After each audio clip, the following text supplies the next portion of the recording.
తెలంగాణ ఉద్యమకారులందరి తరఫు నుంచి నివాళులర్పిస్తున్నా.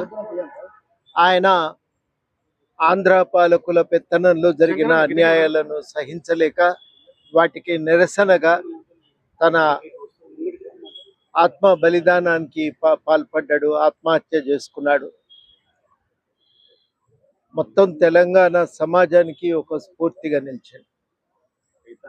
పోలీస్ శాఖలో కూడా జరుగుతున్న అన్యాయాలను ఆ సెల్ టవర్ మీద నిలబడి ఆయన ప్రశ్నించాడు.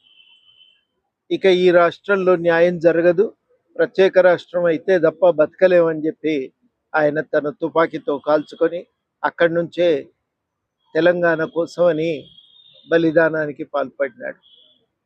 అట్లా అనేక మంది బలిదానాల ఫలితమే తెలంగాణ రాష్ట్రం ఏర్పడింది.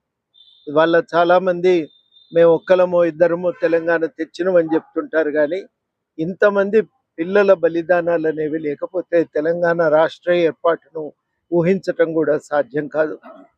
అనేక మంది బలిదానాలకు పాల్పడ్డారు. దాదాపు 1300 మంది బలిదానాలకు పోయినప్పటికీ తెలంగాణ కోసం సర్వస్వాన్ని త్యాగం చేసి పోరాటంలో పాల్గొన్నటువంటి వాళ్ళు ఉన్నారు.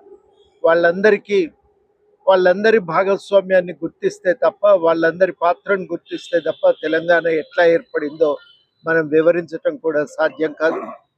ఇవాళ పోలీస్ కిష్టయ్యను స్మరించుకుంటున్నాం. మరి తెలంగాణలో మొదటి బలిదానానికి పాల్పడ్డది శ్రీకాంతాచారి, కానీ ముందు చనిపోయింది పోలీస్ కిష్టయ్య.